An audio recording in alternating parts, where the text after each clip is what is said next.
Assalamualaikum warahmatullahi wabarakatuh. Perkenalkan, nama saya Widya Laila Rahmadani dengan NIM 2011102413172 dari kelas 3H Prodi S1 Kesehatan Masyarakat. Di video kali ini saya akan menyampaikan resum pertemuan 13, yaitu tentang gizi daur kehidupan.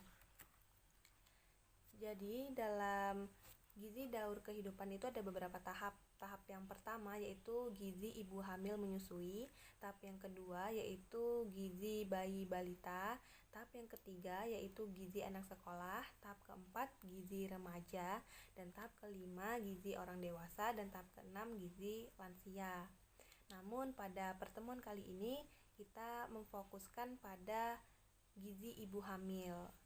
Jadi dalam tabel AKG atau angka kecukupan gizi itu terlihat perbedaan kebutuhan pada wanita hamil dengan penambahan kalori 180 sampai 300 kilokalori menyesuaikan dengan usia kehamilan. Sebagaimana yang kita ketahui bahwa usia kehamilan itu terbagi menjadi 3, yaitu trimester pertama yaitu waktunya 0 sampai 12 minggu, dan trimester kedua yaitu 12 sampai 28 minggu, dan trimester ketiga yaitu 28 sampai 40 minggu.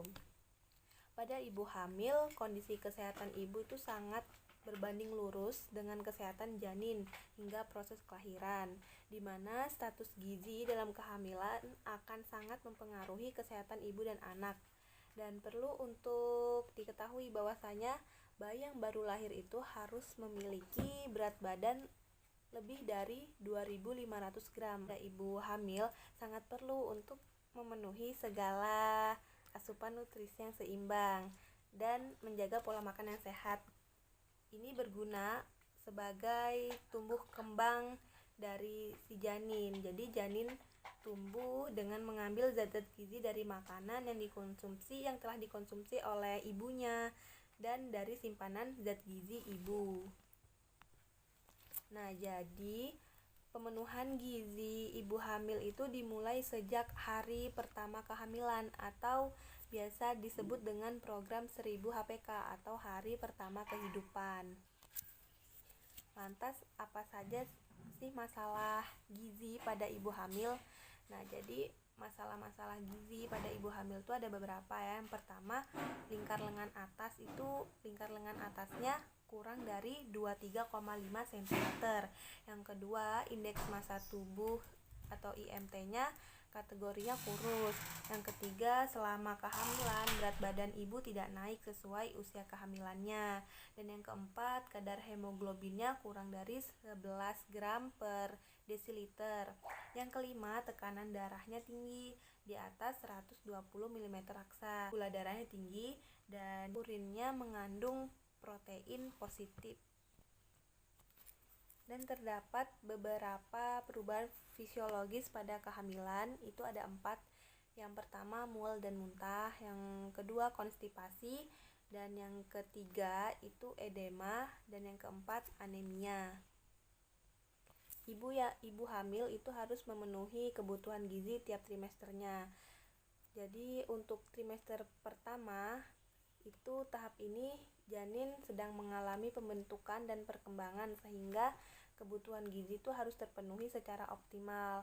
Dan untuk trimester yang kedua janin mengalami perkembangan pesat dan nutrisi pun harus meningkat juga.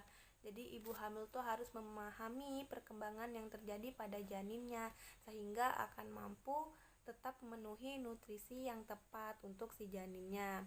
Untuk trimester yang ketiga, pada kondisi ini janin semakin besar dan akan mengalami perkembangan pada otaknya yang sangat cepat perkembangannya, sehingga ibu harus membutuhkan nutrisi sekaligus untuk persiapan persalinan.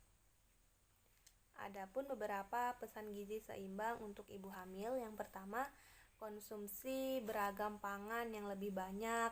Yang kedua, batasi konsumsi makanan yang mengandung garam tinggi. Dan yang ketiga, minum air putih yang lebih banyak. Dan yang keempat, batasi minum teh dan kopi. Tujuan pemenuhan gizi saat hamil itu ada 3. Yang pertama, memastikan ibu cukup gizi makro dan mikronya sesuai dengan AKG atau angka kecukupan gizi. Dan yang kedua, sebagai bahan baku pertumbuhan janin. Dan yang ketiga, membiasakan ibu untuk memenuhi gizi sejak hamil hingga mengajarkan anaknya ketika sudah besar. Demikianlah video resume yang dapat saya sampaikan. Mohon maaf apabila masih banyak kekurangan dan masih banyak kesalahan.